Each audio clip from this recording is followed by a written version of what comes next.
Praise the Lord. Good morning. கர்த்தர் நல்லவர், அவர் கிருபை என்றும் உள்ளது. 2 கொரிந்தியர் 3ஆம் அதிகாரம் 17ஆம் வசனம்.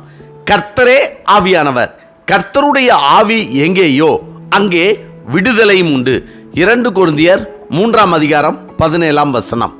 இஸ்ரவேல் புத்திரர் கர்த்தரை நோக்கி கூப்பிட்ட போது கர்த்தர் இஸ்ரவேல் புத்திரரை ரட்சிக்கும்படி அவர்களை விடுவிக்கும்படி ஒத்னியேல் மேல் கர்த்தருடைய ஆவியானவர் இறங்கினார். எனவே அவன் இஸ்ரவேலை விடுதலையாக்கும்படியாக நியாயம் விசாரித்தான். தேசம் 40 வருடம் அமைதலாய் இருந்தது. கர்த்தருடைய ஆவியானவர் கிதியோன் மேல் இறங்கினார். எனவே அவன் மீதியானியர், அமலேக்கியர், கிழக்கித்திர புத்திரர் என யாவரிடத்திலும் இருந்தும் இஸ்ரவேலருக்கு விடுதலை கிடைக்க பண்ணினார். கர்த்தருடைய ஆவி எப்தாவின் மேல் இறங்கினார். அவன் அம்மோன் புத்திரருக்கு விரோதமாய் போய் இஸ்ரவேலுக்கு வெற்றியை பெற்றான்.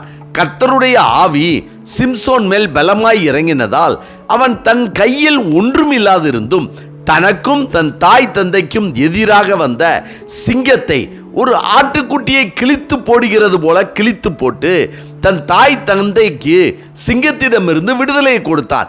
கழுதையை தேடிச் சென்ற சவுல் மேல் கர்த்தருடைய ஆவி இறங்கியதால் அவன் தீர்க்க தரிசனம் சொல்லி இஸ்ரவேலருக்கு முதலாம் ராஜா ஆனான். ஏசாயா தீர்க்கதரிசியின் மேல் கர்த்தருடைய ஆவி இருந்ததால் கர்த்தருடைய ஆவியானவர் என் மேல் இருக்கிறார், தரித்திரருக்கு சுவிசேஷத்தை பிரசங்கிக்கும்படி என்னை அபிஷேகம் பண்ணினார், இருதயம் நறுங்குண்டவர்களை குணமாக்கவும் சிறைப்பட்டவர்களுக்கு விடுதலையும் குருடருக்கு பார்வையும் பிரசித்தப்படுத்தவும் நொறுங்குண்டவர்களை விடுதலையாக்கும் செய்வார் என்றார். இதைத்தான் ஆண்டவராய் இயேசு கிறிஸ்து தேவாலயத்தில் படித்தார். ஆம், கர்த்தருக்கு பிரியமானவர்களே, கர்த்தருடைய ஆவியானவர் நம்மேல் இருந்தால் நமக்கும் விடுதலை உண்டு, நாம் பிறரையும் விடுதலைப்படுத்தலாம். கர்த்தருடைய ஆவியானவர் நம்மேல் இருந்தால் நாம் மேன்மையாய் இருக்கலாம், பிறரையும் மேன்மைப்படுத்தலாம். கர்த்தருடைய ஆவியானவர் நம்மேல் இருந்தால் நமக்கு பலன் உண்டு, பிறரையும் பலப்படுத்தலாம். கர்த்தருடைய ஆவியானவர் நம்மேல் இருந்தால் அசுத்த ஆவிகளிடமிருந்து விடுதலையும் அவைகளின் மேல் அதிகாரத்தையும் கர்த்தர் நமக்கு கொடுப்பார். அந்த அதிகாரத்தை மற்றவர்களுக்கு நாமும் கொடுக்கலாம். கர்த்தருடைய ஆவியானவர் நம்மேல் இருந்தால் அவருடைய நாமத்தினாலே அடையாள அற்புதங்களை செய்ய முடியும். கர்த்தருடைய ஆவியானவர் நம்மேல் இருந்தால் நாம் ஆசீர்வாதமாய் வாழலாம், பிறரையும் ஆசீர்வாதமாய் வாழ வைக்கலாம். கர்த்தருடைய ஆவியானவர் நம்மேல் இருந்தால் இயற்கைக்கு அப்பாற்பட்ட அதிசயங்களை நம்மால் செய்ய முடியும், பெற்றுக்கொள்ள முடியும்.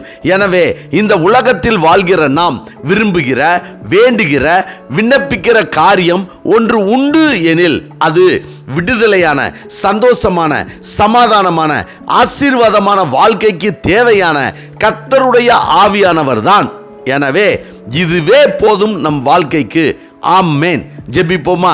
சர்வ வல்லமை உள்ள சேனைகளின் தேவனாகிய கர்த்தாவே, இந்த உலகத்தில் வாழ்கிற நாங்கள் அசுத்தாவியின் கிரியைகளிடமிருந்தும் எங்களுக்கு எதிராக செயல்படுகிற மனுஷரிக ஆவிகளின் கிரியைகளிடமிருந்தும் விடுதலை பெற்று நாங்களும் எங்கள் பிள்ளைகளும் பிள்ளைகளின் பிள்ளைகளும் சமாதானமாய், சந்தோஷமாய், ஆசீர்வாதமாய் வாழும்படியாக கர்த்தருடைய ஆவியானவர் எங்கள் மேல் தங்கியிருக்கும்படியாய் நாங்கள் ஜெபிக்கிறோம். கர்த்தாவே, இந்த நாளை நீர் எங்களுக்கு கொடுத்ததற்காய் நன்றி.